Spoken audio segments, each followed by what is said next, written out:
Ayan. Magandang umaga. Could you please tell me if we have audio? Tinitingnan ko kung okay na tayo.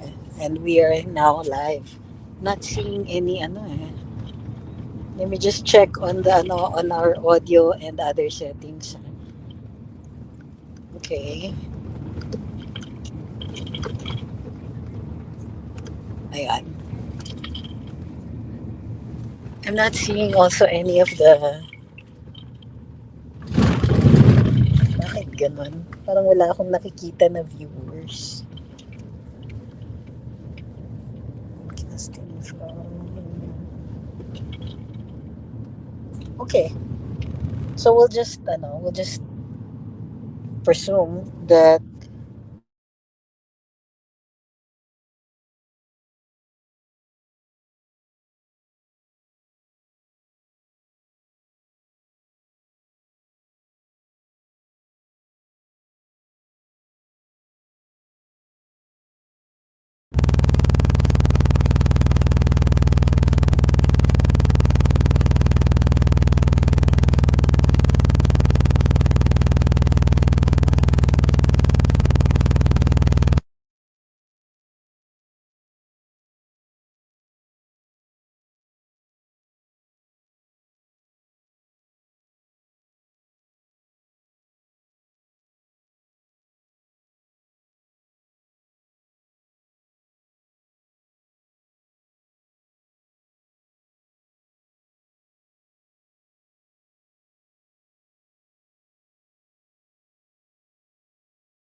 ayun. Ayun, let's please let me know if there's audio, and please comment dito sa comment section. For some reason hindi po lumalabas. There's something wrong with with the with the StreamYard broadcast right now. It's so okay. So in the meantime, the topic really is about which departments are doing comms well.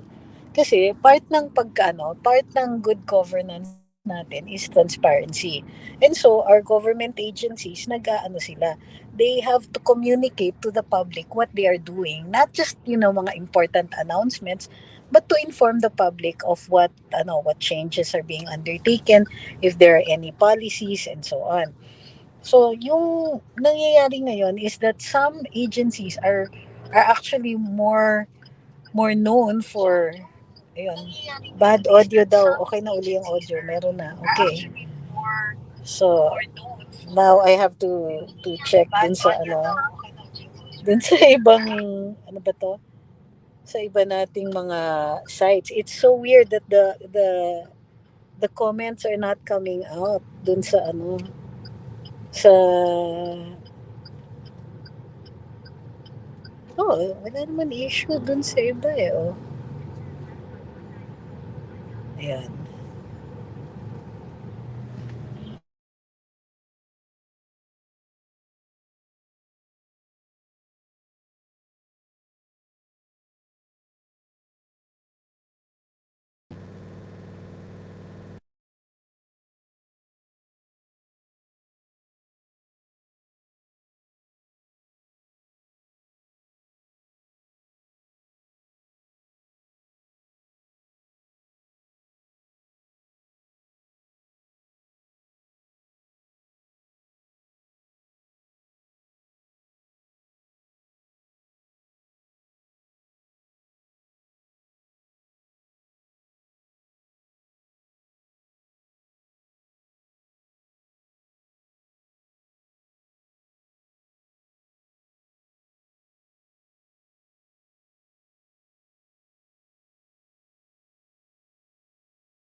anniversary ng Department of Education. So happy anniversary, 125 years na po ang department. At nag-provide sila ng tinatawag na anniversary bonus. So in their announcement, kumpleto po, nakalagay yung policy, nakalagay yung mga kung sino yung pwedeng mag-avail nito, sino yung hindi pwede, and so on. So kumpleto yung mga nakalagay doon sa kanilang announcement or at least the press release, which was also short enough so that alam natin mababasa but long enough to provide the details. So yun yung mga tinitignan natin is how government agencies can communicate to the people who rely on information from them. So yung press release nila also is available to, kumbaga, kung ikaw ay reporter or ikaw member of the public, gusto mo makita kung ano yung availment nito, what's going on with the department, how are they celebrating their anniversary, andun na din sa kanilang press release and it is complete, although it emphasized on the anniversary bonus.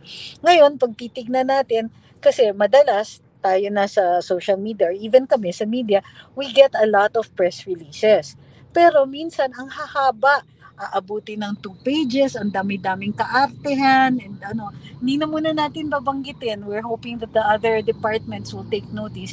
Number one, sobrang haba. Kung kaya't hindi yan lumalabas or nalilibing. Number two, sobrang boring. Yung mga tipong, bakit ni pinipress release nyo pa to? We don't care. May mga ganon. O sige, I get it that you as a matter of transparency, maglalabas kayo ng maglalabas ng mga press releases to inform the media, this is what is going on. Pero dahil ang traditional media is subject to constraints of space or airtime, then we know that only the most interesting ones are going to get airplay, which is another thing. Not all those who are on social media will be getting press releases, and not everybody will. Well, kumbaga, tip to those who want to blog politically, you always check the websites of the departments. Ang problema, yung ibang departments, may time limit, how long the press release is going to be on their website. So I cannot see your press release, let's say, from a year ago or 2 years ago. So how are we going to be able to keep track of all of these policies that were revealed through the press releases? So sana may mga archives for that one.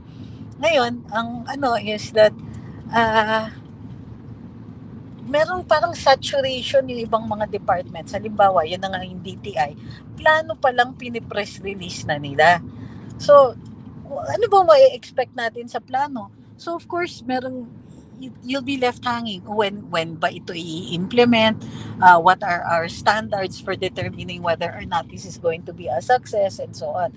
Kung kami, on the media part, gusto namin na more comprehensive information on this one, hindi mo yan makikita dun sa press release, which might necessitate an interview, which I think is sometimes the point of these press releases. Naghihikayat sila ng interviews para mas mahaba yung news cycle ng kanilang nilalabas.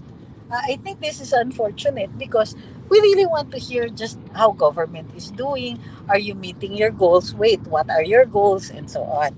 So maganda yun, nire-remind na as a matter of parang you're if we were expecting, let's say, if I'm a stockholder in a corporation, I want to see your reports. Did we earn this time? What did we do? What are the new things we're undertaking? What are our goals, etc.? And these things have to be on your websites or should at least be clear in the press releases that you give to us.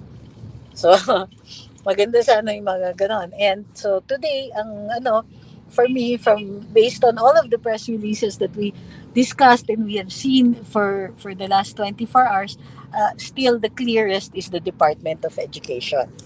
So let me check your comments dito sa ibang mga Sorry, lalo na dun sa mga nasa YouTube, hindi ko mabasa yung so I'll have to do a second live later on. Yun lang yung we will continue this one later kasi walang feedback eh. Without your comments, pointless din po yung discussion. So, dun sa naman, so what we want to do also is hindi pwedeng reklamo lang tayo ng reklamo dun sa gobyerno natin. We also have to give them feedback in the sense na if we think that they're not giving us enough information, puntahan natin ang website, give them feedback, tell our government where they're doing right, where they're doing wrong. Hindi naman pwedeng reklamo lang tayo ng reklamo, pero pag tama naman yung ginagawa, ay mananahimik tayo. Wag naman po ganon. We always encourage the good part also. Um, ano pa ba? Sino pa ba yung mga what we think the departments, some of the departments really need to do is to regular, kasi meron kanya-kanyang press corps yan. So dapat meron yung iba, dapat regular yung briefing sa kanila, lalong-lalo na kung super active yung department. What are the super active departments? Of course, the DepEd, the DOTR, the Department of Agriculture, the really big departments, kailangan meron silang regular briefings. Now, some of them do actually have that, pero they don't get airplay kasi very specialized yung press corps nila. So, dun lang sila sa particular sections ng dyaryo or etc. And only those that are significant or catch the attention or are subjected to deep dives or research by media who want to look into particular topics, yun lang po yung nakakabasa ng mga press releases na ganon. So there's a lot to be there's a lot to be learned pa for the comms for some departments, kasi the reason I'm saying this is because before under President Duterte, siya mismo yung drum beater ng sarili niyang administrasyon. Hindi magaling ang communications arm niya, yung department na that was supposed to be in charge of information and all that.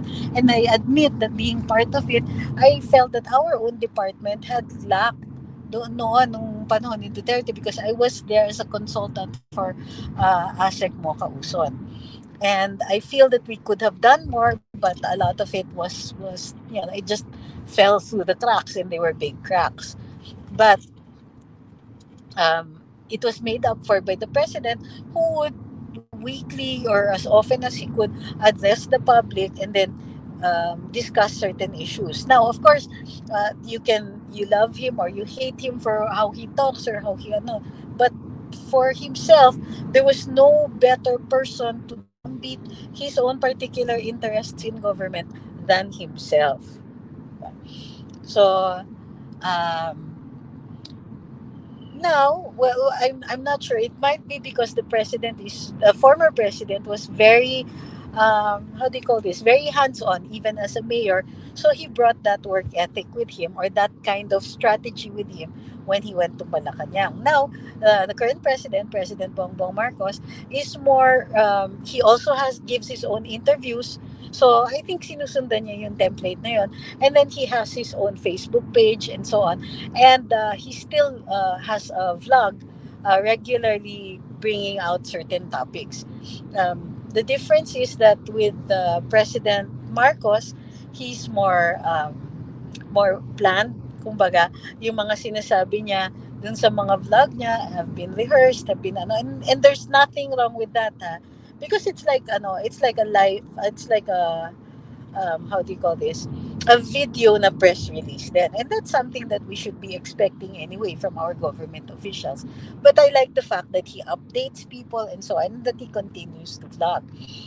But there's some information that really needs for us to be able to take a closer look at, or to be able to get more information. So sa mga ganon, again, the departments have to be reminded that not all of their websites are up to par, kumbaga. And, well, hindi na natin syempre babanggitin muna yung mga specific ones, but as we go along, we will be taking note of the ones who are really good at it. Also, we would like to commend, for example, the NCCA has always been parang sila yung one of the best always in government. But we need to see if it needs updating. And so on. So yun lang, because I have no feedback today. There's something wrong with the StreamYard and I cannot see your comments. So mag-live kami ulit because I'm nearing my destination now. When I'm done with my appointment, magla-live ulit tayo. Maraming salamat pala sa lahat ng sumusubaybay dito sa natin, sa mga live videos natin, and all who sent the stars and sent their super chat and super sticker. I am really sorry and I apologize that I cannot see your comments right now. There's really something wrong with our StreamYard, but uh, thank you anyway for continuing to be with us on these chats. We'll be back this afternoon. Thank you very much. I hope everybody has a good day.